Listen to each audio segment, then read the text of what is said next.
Every your roving reporter for the South Campus show this week with my dog Arlo. We are at the Bountiful Basket food shelf, and we're going to learn something about the food shelf and the service it gives the community. Let's go inside and take a look.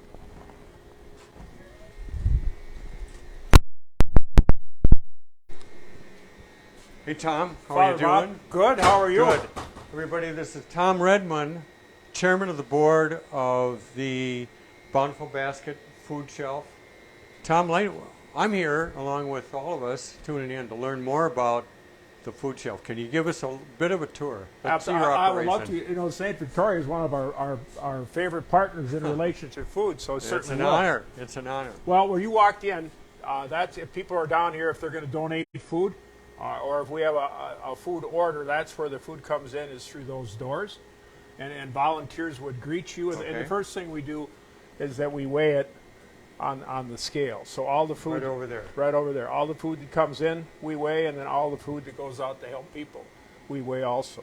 But as the food is donated, we set it on these tables. The volunteers would situate it on the tables. And then what they do is they sort it. So they, like if it's the soups, they'll be separate boxes for the different kinds of soups that there are, spaghetti sauce, rice, anything that you can imagine. So they take it from the tables and they put it in these boxes. And then once the boxes are full, we'll walk over towards the warehouse, and that's where it's like anything. You do it so often, you come up with a system of organization.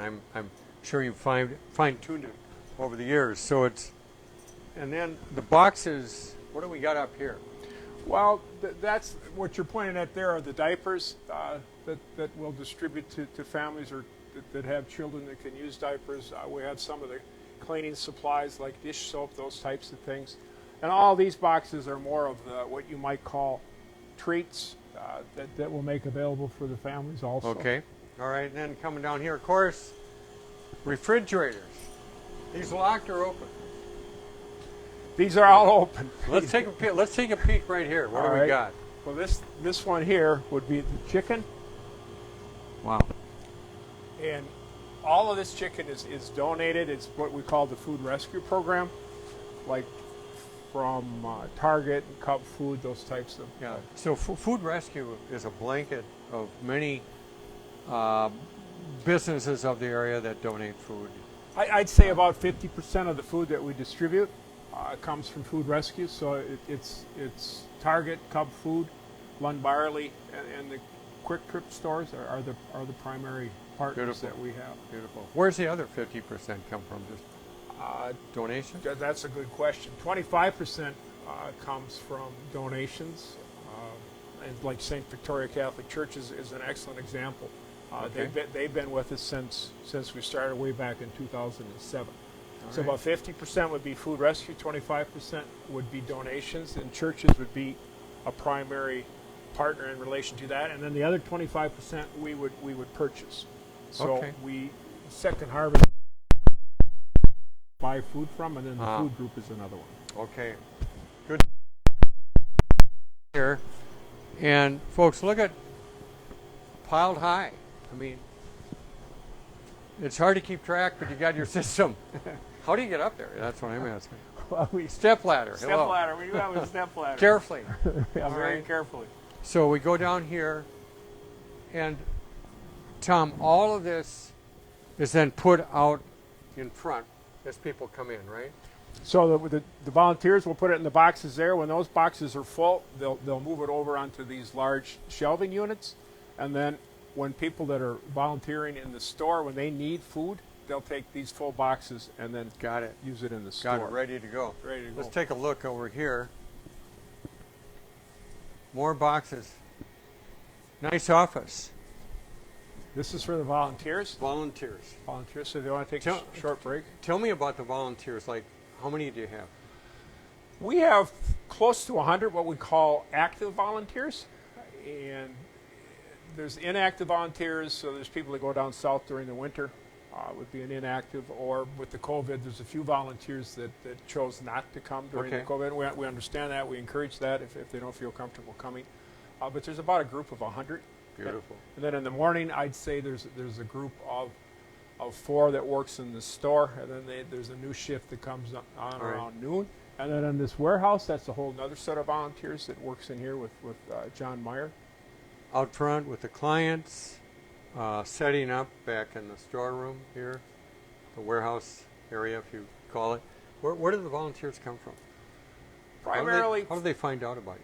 well, they come from, we serve Chaska, Carver, Victoria, and Chanhassen. So the primary location for volunteers is from that four-city area, is where they come from. And I think the way they find out, churches are one of our getting food, but also educating people that go to different churches. I know you and standing job in that regard. So we do some, not paid advertising, but editorials and things in the paper. So if someone wants to get involved down here, they call, they contact you, They can call, or they can go on bountifulbasketfoodshelf.org. Okay. It's a website, and there's volunteer applications on that website, Bountiful Basket Food Shelf. It's just one word. It all runs together, .org. Or they can call here, or they can stop here. Yeah, got a lot of options. Let's take a look out in the room that meets. All right. So, let's say I'm a client. I come. How's this go, Tom? Well, our customers and our clients come in through the front doors. Okay. And then they're greeted by a volunteer that sits at the front desk. And then typically, people will register ahead of time. Right. And then when they come, we have their name entered into the system in relation to when they leave, they have to weigh the food. So when they come in, they're greeted. And if there's somebody else that's frequenting and picking up food, they wait. And then when it's their turn, a volunteer, we call them client assistants, will walk. If you're the person coming in for food, we'd have a volunteer walk with you. Okay. And here's where you would start. Start with the soups. Good place to start, you know. Start Okay. with the soups. And the amount that you get would be predicated on your family size. Sure. Family of 4 gets how many soup cans? Family of 4 would get 5 to 6 cans. Okay. Of that soup. Unless it's a family of 1 and me and Arlo, I'd probably still petition for 5 or 6, whatever. Father, we're coming up on the dog food, so we do have dog food here too. Good. And then I think Arlo smells it. We have the canned fruit. Okay. We have the bean.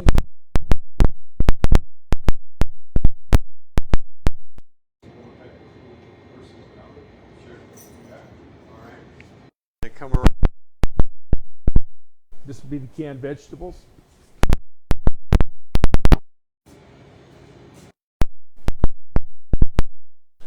So, And here we have the canned meals, and then the pasta sauce, mac and cheese products. and household goods.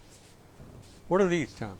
Those are birthday party packages. So all the years that we've done this, there's volunteers once again. It's all volunteers that fills birthday party packages. So if you come in and you have a child in your family that has a birthday coming up or recently had a birthday, we give that Nice family stuff. birthday party package. McDonald's has their Happy Meals. You've got your birthday cake. That's right.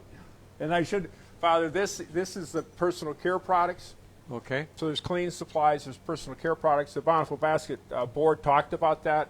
We're blessed that we have the volunteers and the resources. So last February, we started giving away food twice a month instead of once a month to try to help people that have a real food need and families. And then we also expanded our basic provisions in relation to helping, and they include cleaning supplies and personal care products. Sure. One-stop shopping. And over here, cereals, box foods, and breads. Pretty self-explanatory. Looks fresh. And the freezers. Freezers and fridge.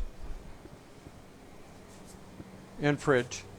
So this is the refrigerator. So Monday morning, that'll be a food rescue pickup. So if you came in Monday morning as a client, that would be pretty much packed, as would these other fridges, because we get that food product from Cub and Target and Lund's Byerly's.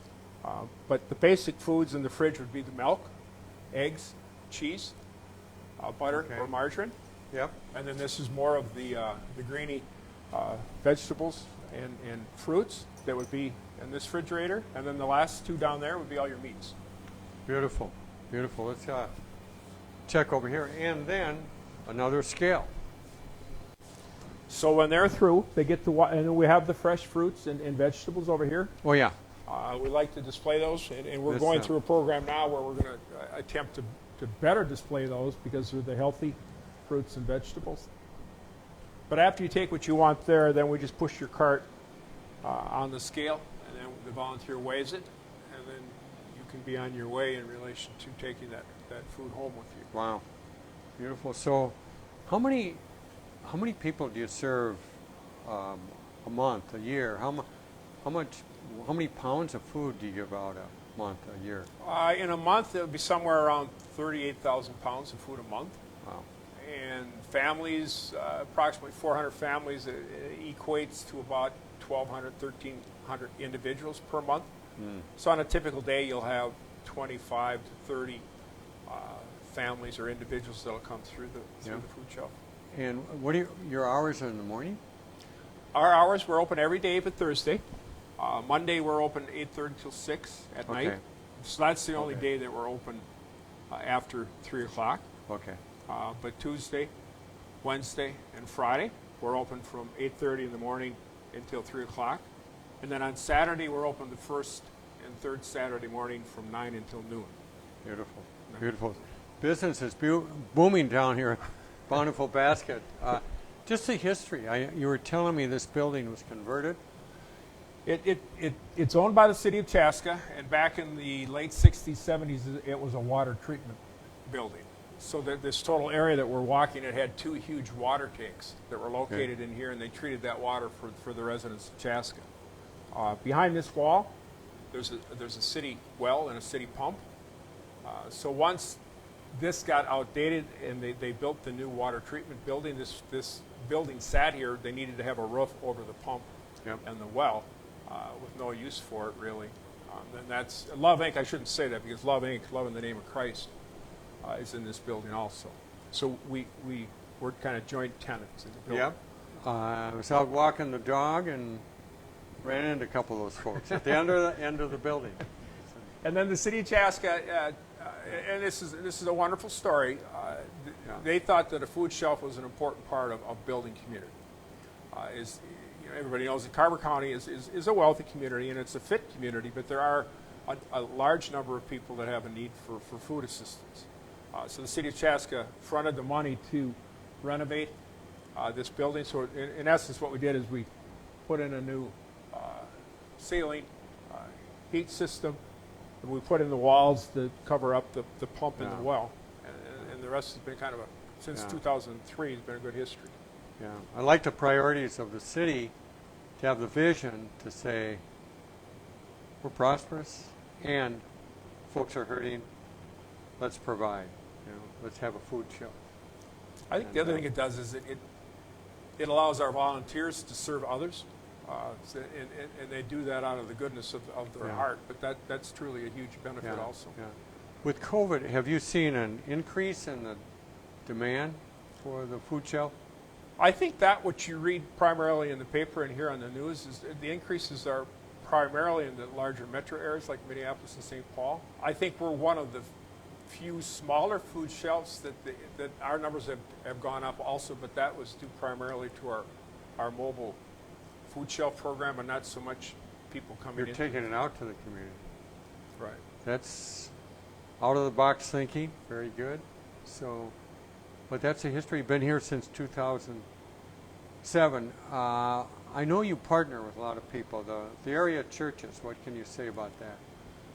Well, I've been blessed for 12 years. I've been involved with the food shelf, and during that whole period when I started, it was really the partnerships with churches in eastern Carver County, and it's probably a group of 25 to 30 churches, and they were really the essence in relation to donating food product that we can make available to people that were in need. When we created the board in this building, we didn't have penny one. We had no money. So we were really dependent on the churches like St. Victoria to work with us to provide that which we needed to get through the first few years. Yeah.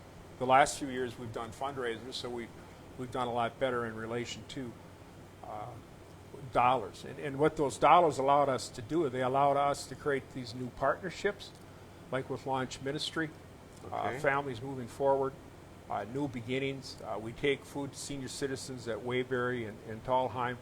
We did the partnership with St. Victoria when you initiated that movement to take food down to the Minneapolis church to help people. Last spring. Last spring. Yeah, The beautiful. Thanksgiving food Yeah. basket that St. Victoria worked with Yeah. Love Inc. on. So those are all examples of partnership. We also partnershiped with Carver County Social Services. So with the pandemic, there's a larger number of people that are homeless. So every other week, we provide food at Chanhassen and Chaska for people that were homeless in the cities of putting up. What's really inspiring to hear is the way quietly all these good things are going on, because you're partnering, collaborating with these other agencies, nonprofits, making good things happen. You know, and I know you've and kind of informally you've struck up a neat relationship with another St. Victoria parishioner, Greg Pavette. How does Human Alliance, Greg's vision, and Bountiful Basket, how do they collaborate? I love to tell that story. So Kathy and I were at church at St. Victoria, and somebody said, "Have you ever met Greg Pavette?" And I go, "No, I didn't know who Greg was." And they said, "Well, he's with Humanity Alliance." And I said, "I'm sorry, I'd never heard of Humanity Alliance." So we set up a meeting where we could meet one another. It's turned out to be a wonderful partnership, because what they do, and I think most of your parishioners know this, is they take food, healthy food, and they cook it and they deliver it. So I asked Greg, I said, "Would you be willing or interested in coming into Carver County?" At that time, they were using St. Victoria's catering kitchen, and you know Greg, I don't think he hesitated a second. He says, "Let's do it." So Greg, when you talk about the homeless, and you talk about Launch Ministry and those individuals that are at that point in their lives where they need help, he's cooking the meals that assist them. He's doing that some for resident seniors that are in Waybury and Talheim also. So it's a great partnership, because our mission is food, his mission is food. We don't have a kitchen, nor do we have a chef, so it just works out well that we could apply for some grants that help him, and then we can give him some of our food that would help him Beautiful. also. It works well. Yeah, I'm sure he's grateful to that. And what do you see the future of the food shelf? Well, the one thing that we're moving into, it's with the organization, it's a nonprofit called FEN, where they come into food shelves and they assist you in relation to organizing your food groups. They also, the first thing they do is they analyze, what are you spending your money on? So are you aware of how you're spending your money, and is that the right way to spend your money? So they assist you with an analysis of food types and what you're using your resources on, and then they also help you when you walk in. They want you to see the fresh fruit and vegetables, the healthy eating, and they want customers and clients to see that first before they get into the other parts. So they'll assist us with redesigning if we need to. Yeah, kind of consultants. But so for St. Victoria parishioners, how can we help you? You mentioned, it used to be, and we hope to get back to it, the little kids bring up the food gifts. These go to Bountiful Basket. We've done that for years. More recently, we're helping with the food bins inside the doors of the church. Anything else with that? Well, I think what St. Victoria does, and there's a few other churches that do the same thing in relation to, like with the children, is that you're helping to educate the children that there are people that have a need. So as they grow up, hopefully they'll participate in continuing to give food or dollars for food shelves. Yeah. And you provide food on a weekly basis, which adds up over a year, which is huge. And I think the other thing is that you educate your congregation. Churches, if they publicize the Bountiful Basket, and they may give a lot of food, they may give no food, but if they publicize or promote the food shelf, people that go to church there, they can go home into their neighborhood, and they may know of people that have a need, and tell those people or ask those people, can I go with you to the food shelf? Did you know the food shelf exists? So it's that educational aspect, spreading the word. Yeah, which is huge. awareness is everything, and starting at a young age, these kids bring up their macaroni and cheese. We're going to use that, and like they get it. And besides, they have a lot of fun doing it, and that's kind of our seventh inning stretch during the mass. Everyone sits back and smiles because how those kids don't hit each other, I don't know. We hope to get back to that soon. Tom, I know your life is here, but you got a life apart. And tell us what you do on Saturday afternoons in the fall. Oh, Saturday afternoon. Sometimes they have 11 o'clock games, but I'm on the University of Minnesota Gopher chain game for the football team. Mark Lundgren asked me to do that many years ago, and I really enjoy that. It's fun. So we're down there on the field with the two football teams, so it's enjoyable. Pretty good seat, not a seat, standing room right there. And I would never want that job because I think I'd misplace where the first down is, and no one would be happy if it. But Tom was nice enough to get me a pass down on the sidelines. One game last fall or the year before. Pretty neat. But Tom, I'll tell you what, we have a tradition on the South Campus show, a spontaneous question. I'll go over here. And this is a question from the Magic Orange Hat. Grab it. This is like random. I don't know what it is. Liz knows. She's approved. What do you got there? Name two people with whom you would like to spend a whole day, and what would you like to do with them? Is this question for me or for you? That's for you. That's. Well, one of those, you talk about the football team. I'd spend a day with PJ Fleck. I think it'd take a day. We get to see him up close and everything, but I think it would be enjoyable to spend some time with him and to get into just a general conversation, kind of like you and I do when we're driving someplace. That type of. Tom is also a driver for me. Volunteers that way. Thank you, Tom. We have good conversations. But if it's PJ Fleck, my guess is you'd never sit down all day. You'd be going.